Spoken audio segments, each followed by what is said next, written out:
क्या है आध्यात्म? दर्शन, चिंतन धारा, विद्या या संस्कृति की परंपरागत विरासत। आध्यात्म दर्शन यानी जीवन का शाश्वत सत्य। मानव जीवन से जुड़े शाश्वत सत्यों को जानिए और समझिए उपासक डॉक्टर सोहन राज तातेड़ से हमारे खास कार्यक्रम आत्मविज्ञान में। आत्मविज्ञान यानी सही दृष्टि, सही सोच। भाई और बहनों, मातृशक्ति को नमन। स्टूडियो में आपका हार्दिक स्वागत है, अभिनंदन है, सत्कार है। आत्मविज्ञान साइंस ऑफ द सोल कार्यक्रम के अंतर्गत हम आपको सही दृष्टि, सही सोच, राइट विजन, राइट थिंकिंग के तहत जो आपको दृष्टि विज्ञान दिया जाता है, उसके अंतर्गत आपकी जैसी दृष्टि वैसी सृष्टि आपकी बन जाती है। और आपको नए नए एपिसोड्स के माध्यम से जो है हम आपकी सृष्टि को नया बनाते हैं, आपकी सृष्टि को अच्छा बनाते हैं, आपको सम्यक दर्शन देते हैं, आपको सही रास्ता बताते हैं, आपको राजपथ देते हैं कि उस राजपथ के ऊपर पूरे जीवन भर चल करके आप मानव जीवन की सार्थकता कर सकते हो, मानव जीवन अच्छा बना सकते हो और पूरे समाज के लिए आप एक उपयोगी व्यक्ति सिद्ध हो सकते हो।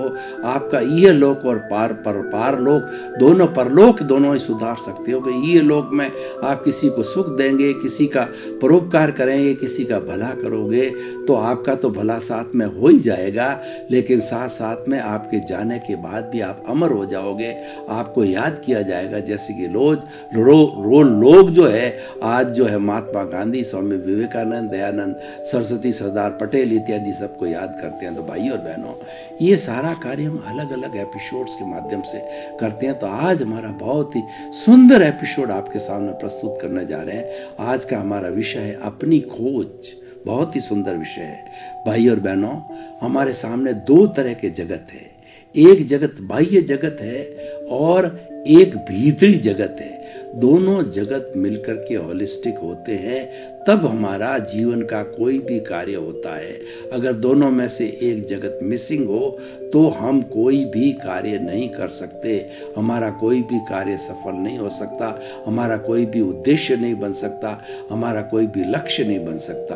तो पहले हम बाह्य जगत की बात करते हैं। तो बाह्य जगत के अंदर हम क्या है, खोज करते हैं।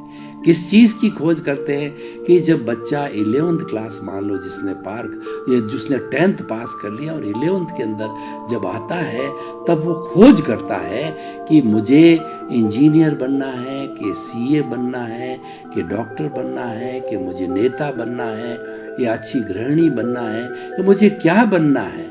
ये उसका चिंतन वैसे 9th में ही चालू हो जाता है, लेकिन वह 9th और 10th में पढ़ के 11th में परिणति होता है। 11th के अंदर देखिए जो हमारा भारतवर्ष का स्कूलिंग सिस्टम है, उसके अंदर कितनी ब्रांचेस निकलती है। साइंस मैथमेटिक्स और साइंस बायोलॉजी, ये तो साइंस की दो ब्रांच है। और उसके बाद के अंदर कॉमर्स ब्रांच होती है और फिर आर्ट्स ब्रांच होती है।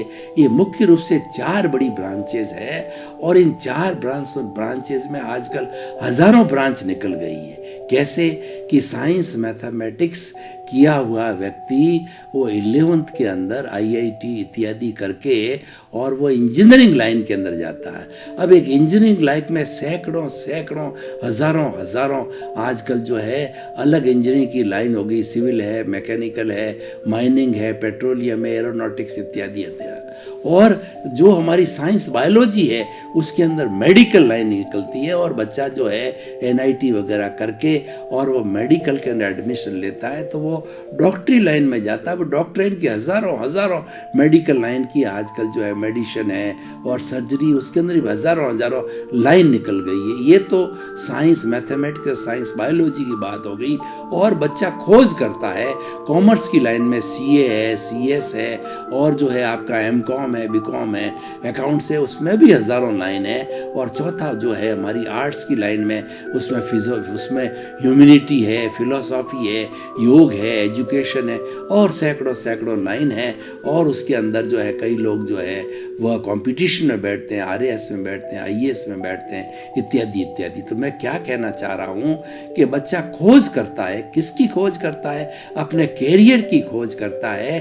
और वो उसका जो इंटरेस्ट इंटरेस्ट जो भीतर से होता है, अगर उसको उसके ऊपर छोड़ दिया जाए, माता पिता का प्रेशर नहीं रहे, तो वो सही चुनाव करता है। इसलिए बच्चे को हमेशा स्कूलिंग एजुकेशन के अंदर जो है आप स्टडी करो कि बच्चे का इंटरेस्ट किस लाइन के अंदर, बच्चा बिजनेस में जाना चाहता है, बच्चा नौकरी करना चाहता है, बच्चा फैक्ट्री लगाना चाहता है, बच्चा इंजीनियर बनना चाहता है, वकील बनना चाहता है, चार्टर्ड अकाउंटेंट बनना चाहता है, नेता बनना चाहता है, क्या करना चाहता है, ये तो सब बाहरी खोज की मैं बात करता हूँ।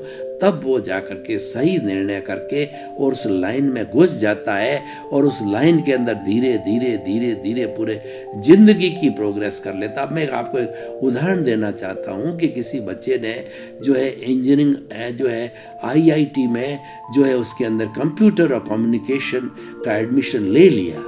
अब वो उस लाइन में भीतर घुसता जाता है, कंप्यूटर की स्टडी करता है, IT की इन्वेस्टिगेट करता है, सॉफ्टवेयर के अंदर जाता है, कई सैकड़ों लाइन कंप्यूटर की खुल गई है, तो कंप्यूटर की खुलते करते वो सॉफ्टवेयर इंजीनियर बन जाता है, या घर का जो है वो कंप्यूटर का काम लगा जाता है, मैन्युफैक्चरिंग करता है या क्या करता है, उसकी जो उसका रुझान जो रुचि होती है त्यों आगे से आगे बढ़ता जाता है। ये सारी खोज है, ये बाहरी खोज है। उसी तरीके से कोई नेतागिरी में जाता है तो शुरू में वार्ड पंच बनता है, फिर उसके बाद के अंदर वह सरपंच बनता है, फिर उसके बाद में MLA बनता है, फिर MP बनता है, और फिर जो है वो सेंट्रल मिनिस्टर बनता है या स्टेट मिनिस्टर बनता है, या स्टेट के अंदर रहता है तो वो उस राज्य का मंत्री बनता है या मुख्यमंत्री बनता है, प्रधानमंत्री बनता है, राष्ट्रपति बनता है। उस लाइन के अंदर जाता रहता है क्योंकि उसका रुझान है और उस लाइन के अंदर जाता है। अब प्रश्न देखिए, ये सारी हमने खोज की बात की, और आज के खोज के इतने विस्तृत साधन होते हैं। गूगल एक बहुत बड़ा भंडार है। गूगल के अंदर कोई चीज डाली जाती है तो उसका पूरा डिटेल, पूरा विस्तार मिल जाता है। आपको कोई भी मोबाइल परचेज करना हो तो उसकी सैकड़ों कंपनियां, सैकड़ों रेटें, सैकड़ों उसके फंक्शन जो है आपको जो है गूगल के माध्यम से, सर्च के माध्यम से मिल जाते हैं। ये सारा करिश्मा है, ये सारा ग्लोबलाइजेशन, प्राइवेटाइजेशन, लिबरलाइजेशन का है। उसने बहुत आसान कर दिया है कि गूगल एक ऐसा भंडार विश्व का बन गया है जिससे हम हर चीज, रोटी, कपड़ा, मकान, शिक्षा, चिकित्सा, हमारी मूलभूत आवश्यकताएं, कोई भी हम गहराई में जाकर के उसको सर्च करते हैं। सारी खोज है। ये खोज हमारी बाह्य खोज है और ये टेम्परेरी खोज है। अब देखिए, ये खोज जो है हमारी, ये खोज सारी नाशवान है। मन, वचन, काया तथा उससे जुड़ी भी कोई भी गतिविधि है वो सारी नाशवान है, वो सारी जड़ है और वो सारी पराधीन है। ये व्यक्ति पीछे से लेकर के आया है। मैं आपको उदाहरण देना चाहता हूं कि हम 3 घंटे का एक क्वेश्चन पेपर हल करते हैं किसी भी सब्जेक्ट का, परीक्षा के अंदर, किसी भी परीक्षा के अंदर बैठ करके। मान लीजिए उसमें से 10 क्वेश्चन आए और हमको 3 घंटे का टाइम दिया, तो हमने 2 घंटे उसको पूरा सॉल्व कर दिया। 1 घंटे का हमारे पास टाइम होता है, और हम अगर बहुत चतुर होते हैं तो 1 घंटे के अंदर फिर वापस चेक करते हैं कि इसके अंदर कहाँ गलती रह गई, उसको करेक्शन करते हैं, काट कर करते हैं, और वापस ही 10 प्रश्नों को रिव्यू करके और हम एकदम सही बना करके इन्विजिलेटर, एग्जामिनर को दे देते हैं। जो ही हमने दिया, हम प्रतंत्र हो गए। प्रतंत्र कैसे हो गया कि what you will sow that you will reap, जैसी करनी वैसी भरनी। हर कारण के साथ में कार्य होता है। ये प्रकृति का नियम है कि कारण के बिना कार्य नहीं होता है। बीज बरगद का बहुत छोटा होता है, और लेकिन उसका जो पेड़ बनता है, वो वटवृक्ष बनता है, वो बहुत विशाल होता है। तो बीज कारण है और पेड़ उसका कार्य है। तो आपने जैसा क्वेश्चन पेपर बनाया वो तो कॉज है, अब उसका जो रिजल्ट मिलेगा वह इफेक्ट कहलाता है।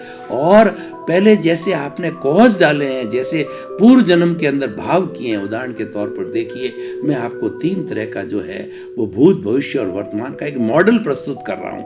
आपको मान लीजिए कि पूर्व जन्म के वर्तमान जन्म के अंदर ये जो सोहन राज है वो भूतकाल के अंदर मोहन राज था, और उस मोहन राज ने कुछ कॉजेज डाल के, कुछ भाव डाल करके, कुछ जिंदगी पर चिंतन करके एक कॉज को हम एक कॉज कहते हैं, और जब वो सैकड़ों कॉजेज हो जाता है तो कॉजल बॉडी हो जाता है, वो वेयर हाउस हो जाता है, उसमें वो अच्छे या बुरे कॉज है वो इकट्ठे होते रहे, जिसको हम चार्जिंग कहते हैं, और ये चार्ज होकर के प्रतिष्ठित आत्मा बन जाती। क्योंकि हमारी जो मूल आत्मा है, जो हमारा अस्तित्व है, वह तो अशरीरी है, वो दिखाई नहीं देता है, और वो बिल्कुल अक्रियाशील है, और वो उसके जो है दूसरे जो घटक है, जैसे प्रतिष्ठित आत्मा के द्वारा उसकी सारी प्रतिष्ठा जो है, सारे भाव है, ये प्रतिष्ठित आत्मा करती है, जिसके अंदर राग द्वेष जुड़ा हुआ है, जिसमें अहंकार होता है, और ये अंतःकरण से जुड़ा होता है। अंतःकरण में हमारा मन, बुद्धि और चित्त और अहंकार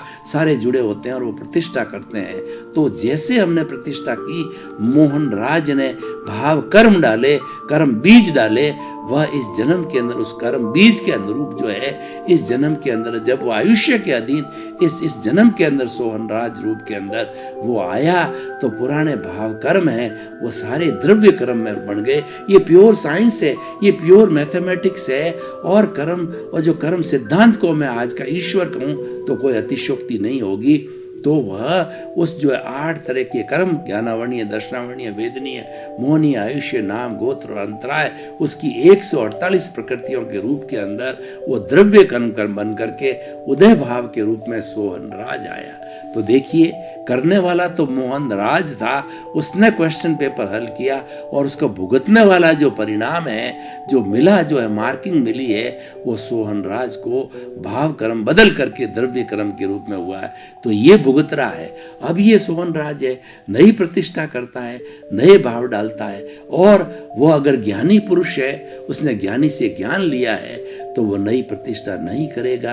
तो पुरानी जो प्रतिष्ठा जो है खुल रही है, जो जो टेप रिकॉर्ड, मन, वचन, काया की बैटरियां ज्यों ज्यों खुल रही है, ज्यों ज्यों डिस्चार्ज हो रही है, उसके साथ वो तन्मयाकार नहीं होता है, वो जुड़ता नहीं है, अपना संबंध नहीं जोड़ता है, वो तटस्थ रहता है, वो मौन रहता है, वो संभाव में रहता है, वो संवर की स्थिति में रहता है, नए कॉजेज नहीं पढ़ते हैं।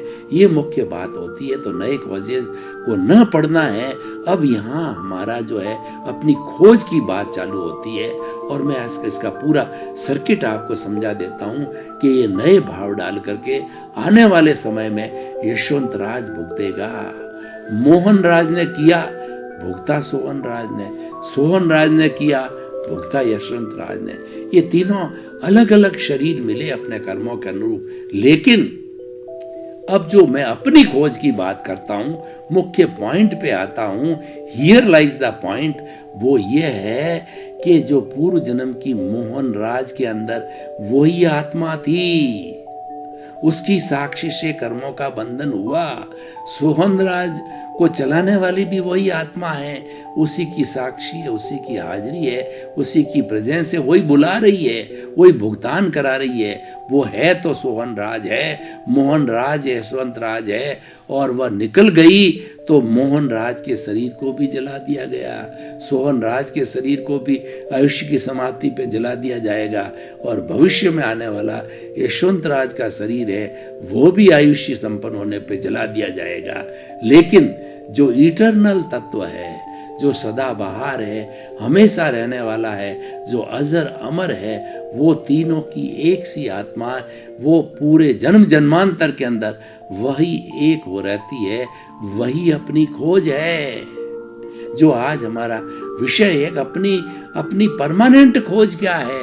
अपनी परमानेंट खोज है कि मैं शुद्ध आत्मा हूँ, मैं ज्ञाता हूँ, मैं दृष्टा हूँ, मैं जानने वाला हूँ, मैं देखने वाला हूँ, मैं अनंत ज्ञान वाला हूँ, मैं अनंत दर्शन वाला हूँ, मैं अनंत शक्ति वाला हूँ और अनंत सुख का धाम हूँ। ये चार मुख्य जो है, मैंने उसके जो कैरेक्टरिस्टिक बताए, उसकी प्रॉपर्टी बताई, और ऐसी अनंत अनंत असंख्य असंख्य इसके, क्योंकि ये तो अनंत ज्ञान वाला है, अनंत दर्शन वाला है, अनंत शक्ति वाला है, और अनंत सुख का धाम है, तो अनंत के बाद तो कुछ होता ही नहीं है। जिन्होंने मैथमेटिक्स पढ़ी है वो इन्फिनिटी को जानते हैं। इन्फिनिटी का मतलब ये है कि ये तो अनंत है, अब अनंत का कोई एंड नहीं होता है। तो भाई और बहनों, ये अपनी खोज है, ये हमको अपनी खोज करनी है।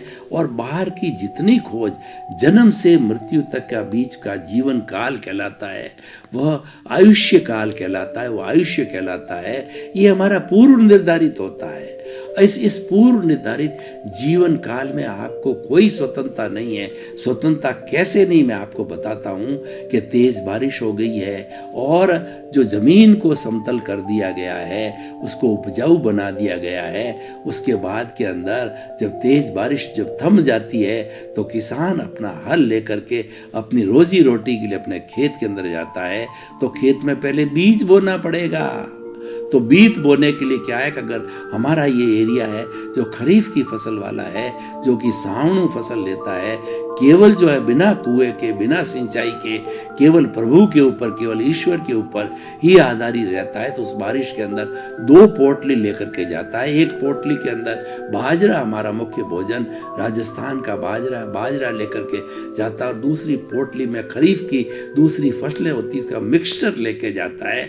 मिक्सचर के अंदर क्या होता है? मूंग होता है, मोठ होता है, तिल होता है, गवार होता है, इत्यादि इत्यादि, जो काकड़ी के बीज होते हैं, मतीरे के बीज होते हैं, इत्यादि इत्यादि वो लेकर के जाता है। अब वो रास्ते में चिंतन करता जाता है कि ज़्यादा कौन सा प्रोडक्शन देगा और ज़्यादा कौन सा फायदा देगा।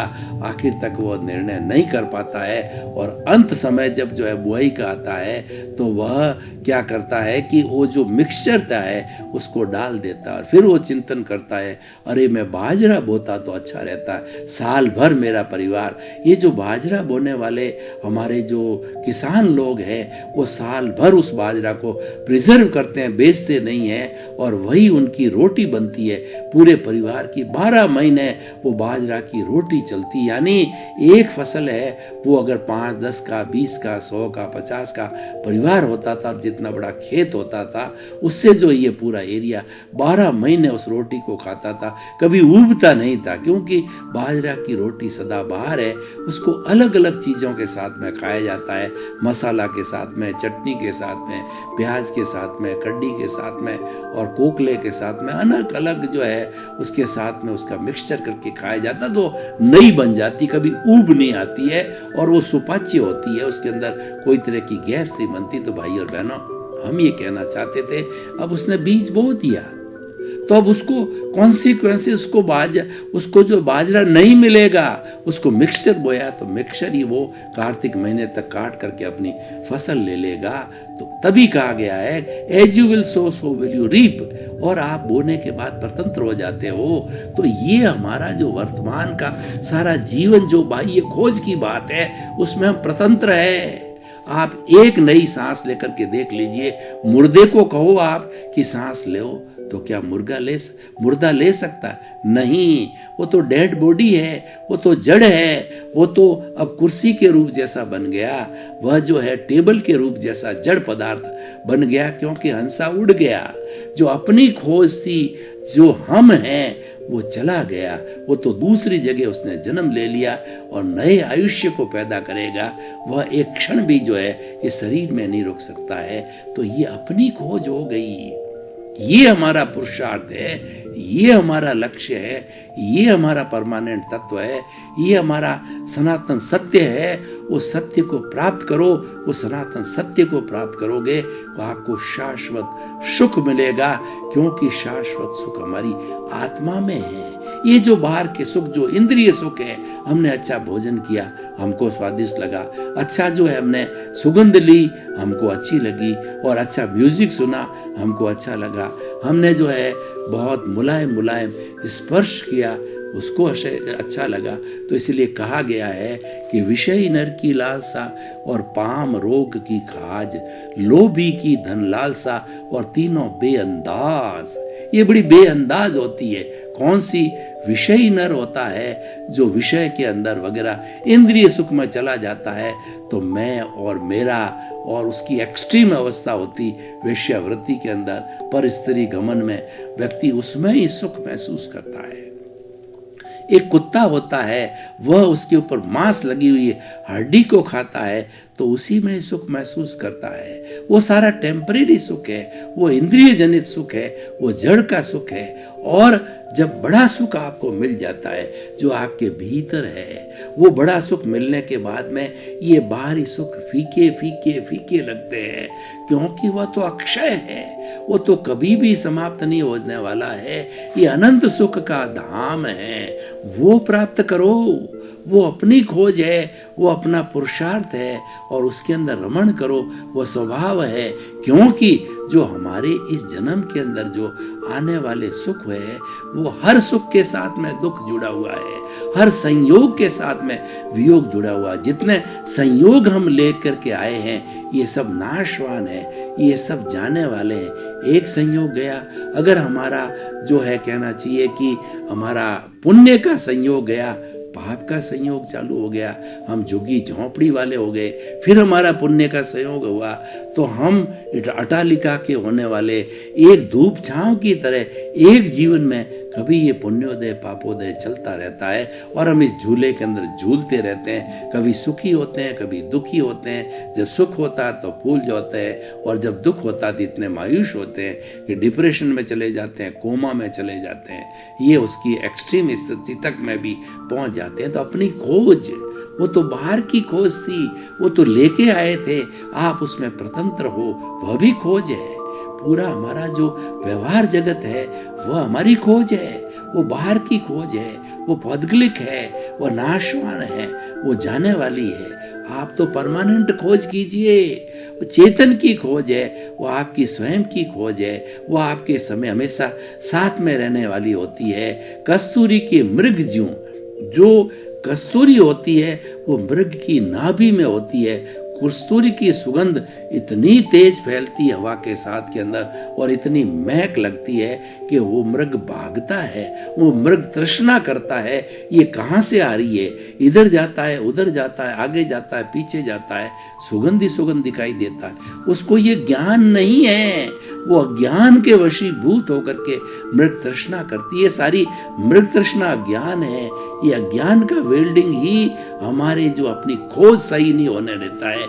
जब हम अज्ञान की वेल्डिंग को काट देते हैं तो काट देने के बाद में अपनी खोज आती है, वही हमारा पुरुषार्थ है, वही हमारा सम्यक दर्शन है और वही हमारे जीवन का लक्ष्य है और वही स्थायी है, वही अक्षय है। वो भीतर बैठा है। अब कस्तूरी तो उसके नाभि में है, उसको ज्ञान नहीं है। जब ज्ञान होता है तो समझता है कि ये सुगंध मेरी नाभि से आती है।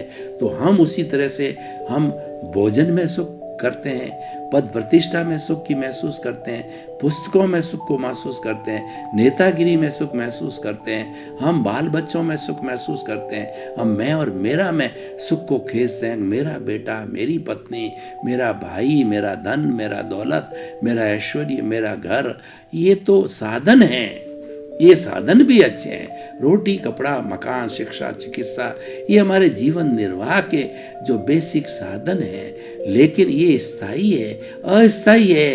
ये शरीर के साथ जुड़े हुए हैं। शरीर गया तो ये सब साधन गए। और मैं आपको एक प्रश्न करना चाहता हूँ कि जब आपका अंतिम समय आ जाता है तो डॉक्टर कहता है now he is dead body, तो बाहर जो दूसरे देखने वाले वो देखते हैं तो क्या ये शरीर साथ गया और शरीर का हलन चलन बंद हो गया। उस स्थिति को पकड़ो भाई और बहनों कि उस स्थिति से वैराग्य आएगा कि क्या उड़ गया, क्या चला गया। जो चला गया वो आपके भीतर है। उसके रहते रहते अपनी खोज करो। जाने के बाद क्या खोज करोगे? फिर तो नई जगह जन्म लेगा, आप भूल जाओगे। आप तो इस जन्म में आते ही भूल गए कि कहाँ से आए हो। इसीलिए 3 प्रश्न अपने आप से करो। मैं कौन हूँ? मैं कहाँ से आया हूँ? मुझे कहाँ जाना है? वर्तमान, भूत, भविष्य की अपनी खोज करो, आपको उत्तर मिलेंगे। भाई और बहनों, आपका बहुत बहुत धन्यवाद। आप आत्मविज्ञान कार्यक्रम देखते रहिए। आत्मविज्ञान कार्यक्रम प्योर सत्संग है। ये आपकी स्वयं की खोज है। आपके स्वयं की खोज करते करते आप स्वयं तक पहुंचोगे। स्वयं के द्वारा, स्वयं के लिए और स्वयं से है, आप उसकी खोज कीजिए। इसीलिए आत्मविज्ञान कार्यक्रम रखा है, क्योंकि इसके केंद्र में आत्मा है, उसी की खोज करनी है। आपका जीवन आनंदमय हो, मंगलमय हो, सुखमय हो। आपके प्रति बहुत बहुत शुभकामनाएं। आत्मविज्ञान में आत्मविज्ञान यानी सही दृष्टि, सही सोच।